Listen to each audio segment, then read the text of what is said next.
Queremos conversar con Katy Betancourt sobre la realización del próximo Congreso de la CONAIE, pero más específicamente sobre este debate, esto que se levantó principalmente en redes sociales, pero que tiene su asidero real también en las comunidades, que tiene su asidero en la sociedad ecuatoriana, la participación política de las mujeres. ¿La tenemos ya en pantalla? Sí, tenemos por acá. Muy buenos días, Katy. Es un gusto recibirte acá en Wambra Medio Digital Comunitario.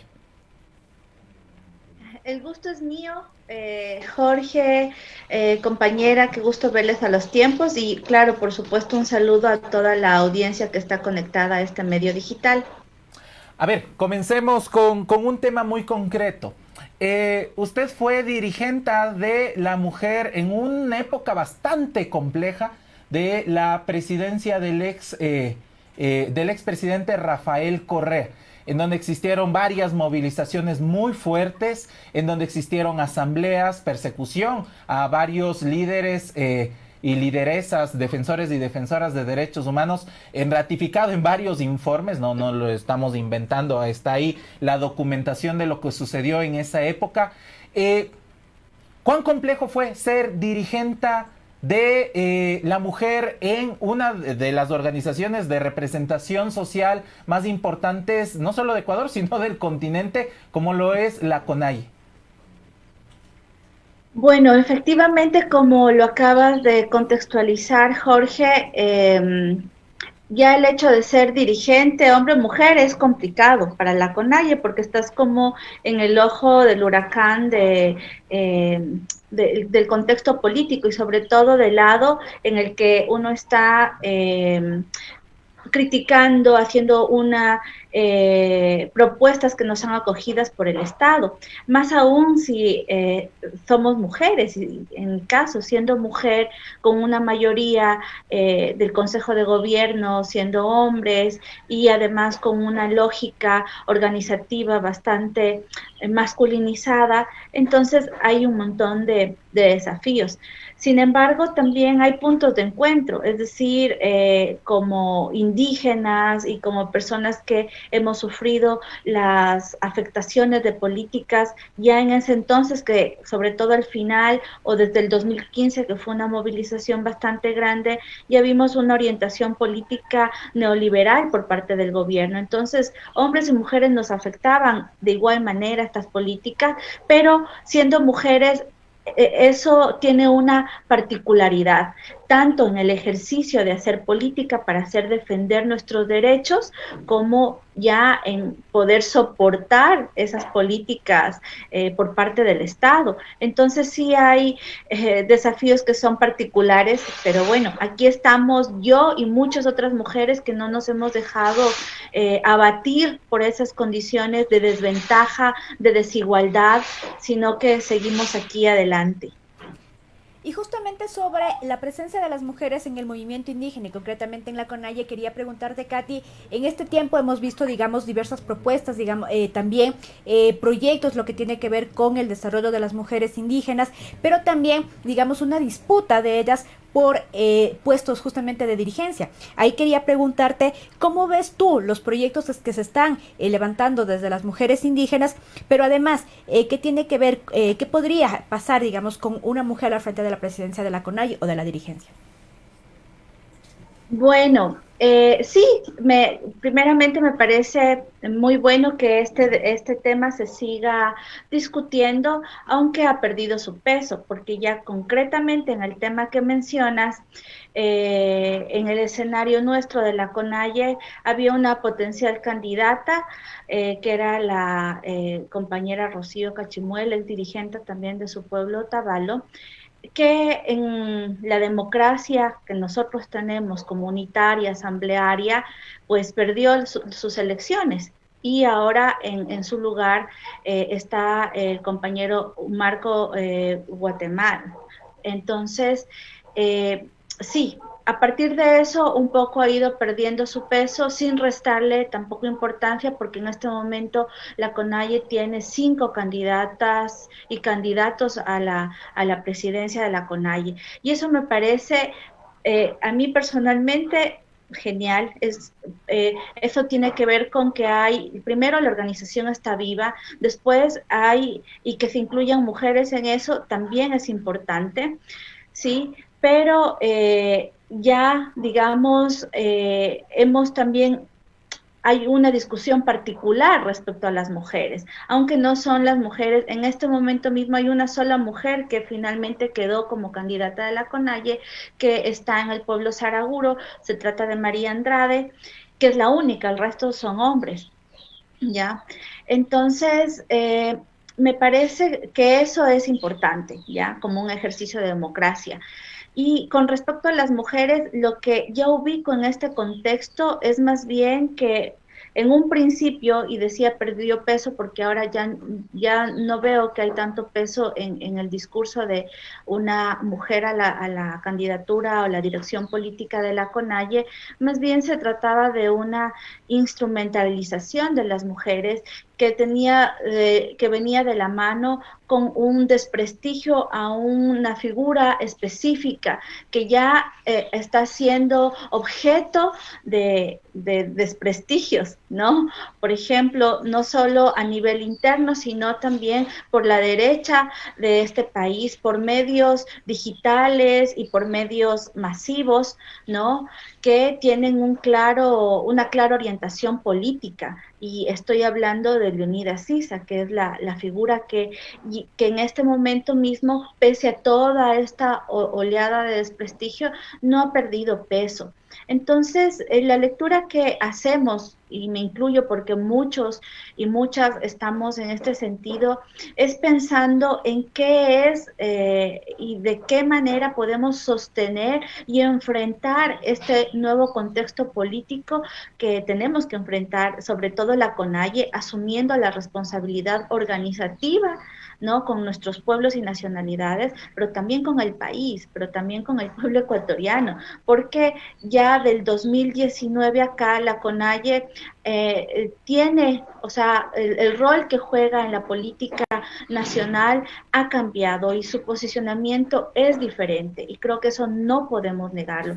Por eso el tema de la dirección política de la CONAIE pues está relacionada con no solo las interpretaciones que podemos hacer al interno, sino sobre todo con las influencias externas y yo lo que claramente veo es más allá de un discurso de la mujer es como una dirección a un desprestigio a un candidato que tomó fuerza en el paro del 2019 en el Ecuador. Clara la posición y mi pregunta va sobre ese punto. ¿Cómo dividir entre la disputa de representación política que finalmente parecería, aunque no es netamente así por la composición de la organización y la toma de decisiones más colectiva, parecería una disputa electoral y el tema legítimo de proceso de exigencia de participación, dirigencia, organización y exigencia muy concreta también de los derechos de las mujeres? Katy, ¿cómo dividir, cómo distinguir que parecería una estrategia en tanto a lo que tú has comentado, nada más para influir en el tema de la decisión de quién llegue a la presidencia en el Consejo de Gobierno de la CONAIE? Bueno, esa es una pregunta compleja, pero quisiera sintetizar un poco. Digamos, las mujeres hemos venido en un proceso para ir tomando posición por voz propia, ¿no? Por voz nuestra, de larga data. Es como tú dices, una reivindicación histórica, pero justo por ello, sí, en este contexto político no podemos hacer juego a tendencias que intentan desprestigiar a otros. O sea, de ninguna manera yo podría también caer en el juego y empezar a decir cosas de una candidata como la compañera. O sea, eso no tiene cabida. Al contrario, yo felicito y me da mucho gusto y va a ser la asamblea, la de la CONAIE, que decida eso, ¿ya? Entonces, pero sí, ahí, digamos, en nuestra lógica, porque acordémonos, aquí, a diferencia de Guatemala, de Bolivia, ¿no? De Perú, no ha calado, por ejemplo, el tema del feminismo comunitario, ¿ya? porque tenemos otra lógica. Entonces creo que hay que entendernos. Me parece que a veces también hay mucha visión, mucha riqueza además de posiciones más feministas, pero se debe entender que estamos en un proceso del movimiento indígena que eso no existe en nuestra organización. No podemos hablar de una tendencia feminista o comunitaria que ojalá, que por lo menos yo sí la intento y la estoy trabajando, ¿ya? Pero desde mi trabajo te puedo decir, y como amazónica, y como ex dirigente a la CONAIE, eso no existe. Entonces, en este momento real de la CONAIE, al no tener fuerza, digamos, en una tendencia así, en donde todavía estamos en proceso, nuestra visión, sí, está todavía en mirar a hombres y mujeres por igual y con las capacidades que tengan para la conducción política. Eso es injusto, por supuesto, porque al nosotras no poder y tener espacios para ejercer lo político, vamos a quedar en desventaja reconocible, pero en nuestra lógica igualitaria de ver a hombres y mujeres por igual, pues es lo que vamos a ver. El desenlace final será el Congreso de la CONAIE, ¿ya? Y por eso lo que estoy mencionando, hay una fuerte tendencia de apoyo a Leonidas Sisa. ¿Ya? No es por deslegitimar a la mujer o por no valorarla, sino porque en nuestro proceso nos hace falta todavía posesionar cosas, ¿no?, nuestras, y mirar un poco la importancia sobre esto, ¿no?, sobre la conducción política femenina en una organización tan importante como la CONAIE. Es el momento, ¿no? Y Katy, queríamos, tú mencionaste hace un momento de la instrumentalización de las mujeres indígenas. ¿Cómo has sentido esto principalmente, no sé, en los últimos meses, después de octubre, por ejemplo, que justamente el movimiento indígena tuvo una presencia más trascendental y más crítica también en el momento electoral ecuatoriano? ¿Cómo, digamos, mirar esta instrumentalización? A ver, más bien la instrumentalización me refería a una cuestión muy interna de la CONAIE, en donde, claro, sale el discurso de la importancia de que vaya una dirigencia a la conducción de la CONAIE, ¿sí?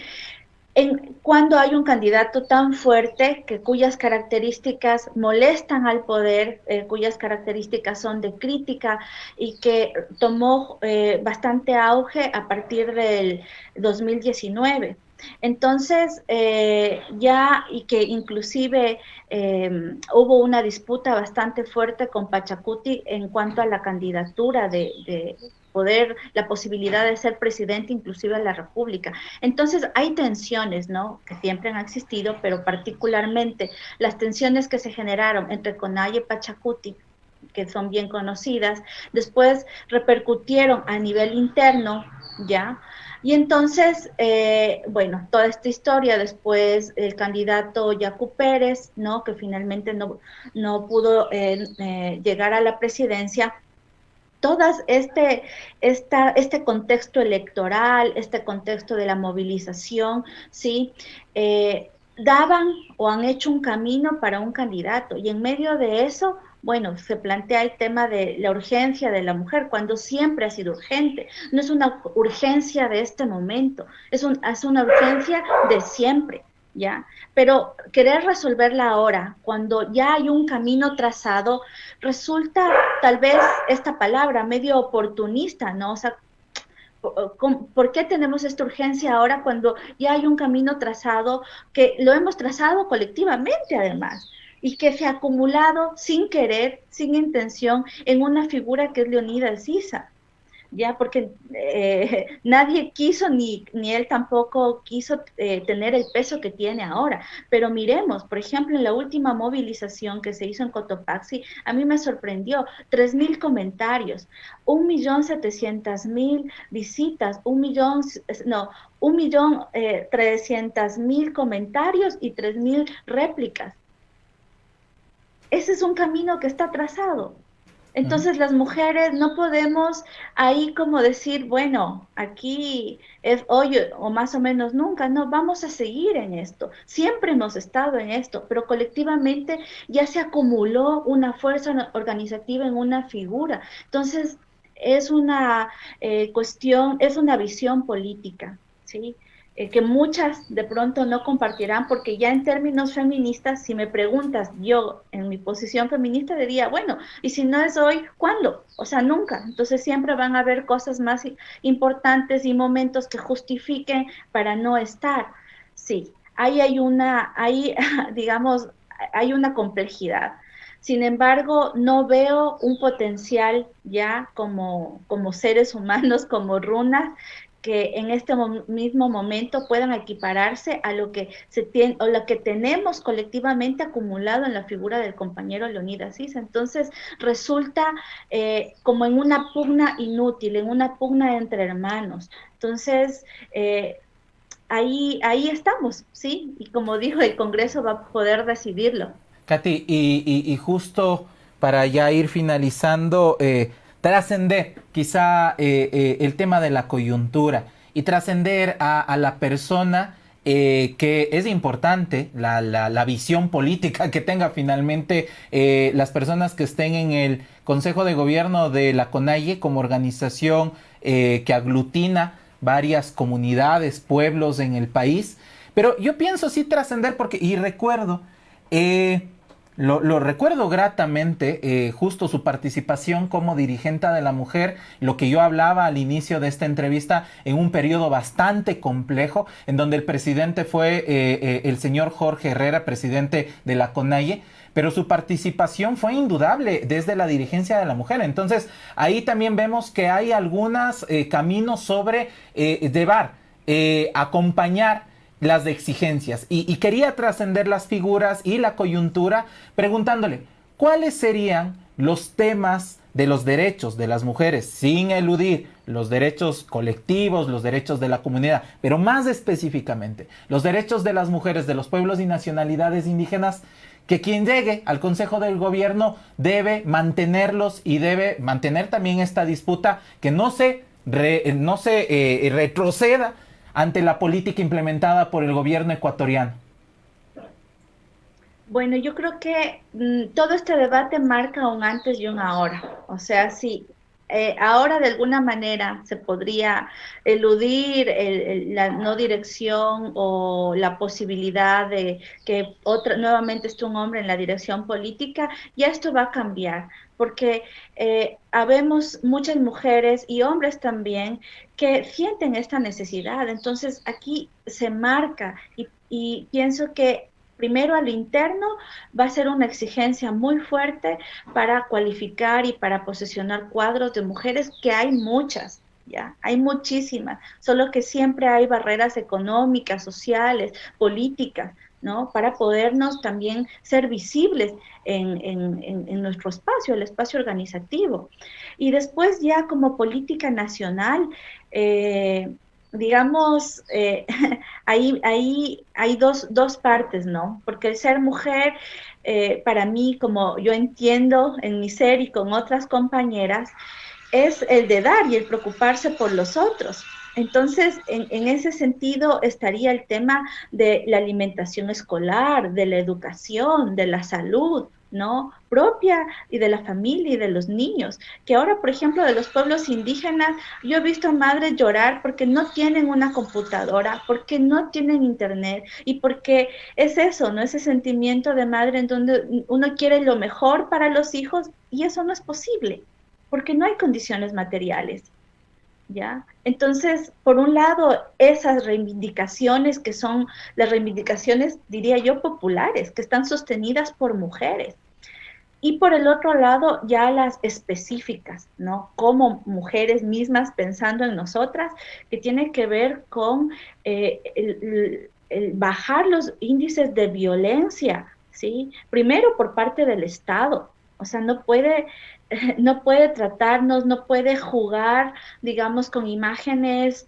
También recuerdo esta imagen, una mujer policía, o sea, igual es fuerza represiva entrenada, nosotras no.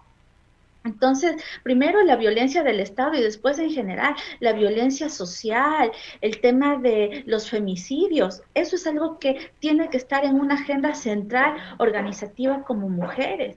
Y después también el tema de la educación sexual, o sea, Imagínense que además, ¿no?, de no tener computadora, de no tener todos estos medios, se deja de lado la educación sexual, que básicamente tiene que ver con el proyecto de vida de las mujeres, y en donde todavía pesa mucho el hecho de tener hijos apenas estás en una edad fértil. Entonces, en ese punto de la educación sexual, no solo es competencia del Ministerio de Educación, sino de Salud, y que hay ausencia. En este momento hay ausencia en este tema, y vemos en proyección que va a haber más empobrecimiento, más exclusión de los pueblos indígenas y de las propias mujeres.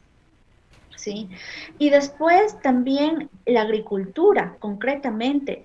En nuestras organizaciones, si bien estamos organizados como pueblos y nacionalidades, muchas mujeres, por los contextos que ya sabemos de violencia, de abandono de los esposos, de asumir el tema de los hijos, etcétera, han hecho emprendimientos concretos en relación a la tierra, ¿ya?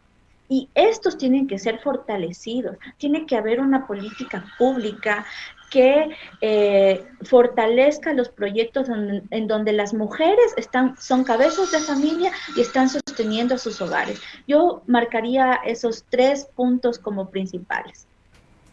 Muchísimas gracias, Katy. Creo que son puntos, como tú dices, esenciales, que tienen que ver justamente no solo con mirar la dirigencia desde el lado del liderazgo, sino también entender la conducción finalmente de un movimiento tan importante como es el indígena, y sobre, evidentemente, la CONAIE como una de las organizaciones principales. Nada, agradecerte tu participación acá, y finalmente un poco para despedirnos, preguntarte qué esperar de este próximo Congreso de CONAIE en cuanto justamente a avanzar en estos temas de equidad de género.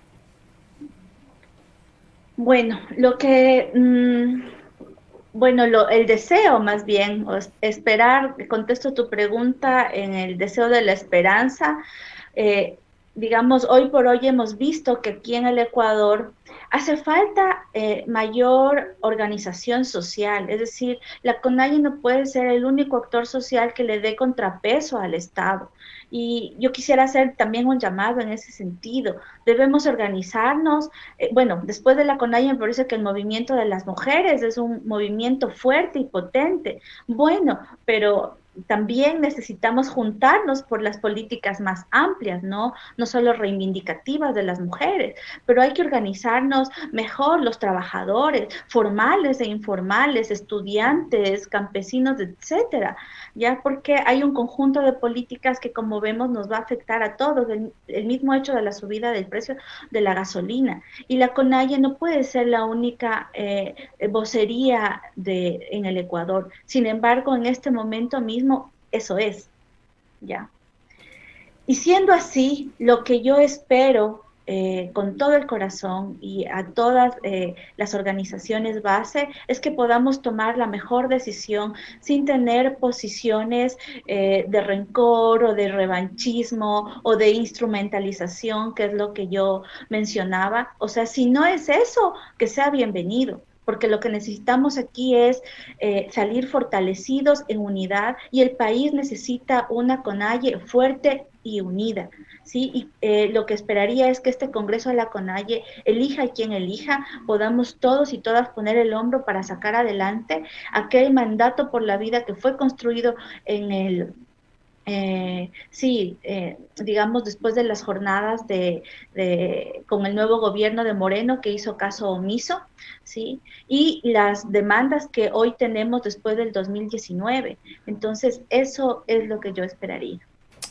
Muchísimas gracias. Estábamos conversando con Katy Betancur, ella ex dirigente de la Mujer de CONAIE. Militante, activista, participa de los procesos de construcción, de fortalecimiento de los derechos de los pueblos y nacionalidades indígenas. Sabemos que te encuentras también en un espacio de formación justo de estos procesos que no terminan en las coyunturas electorales, de formación de mujeres en la Amazonía. Te agradecemos por tu presencia. Esperamos tenerte en una próxima oportunidad acá en Wambra Medio Digital Comunitario.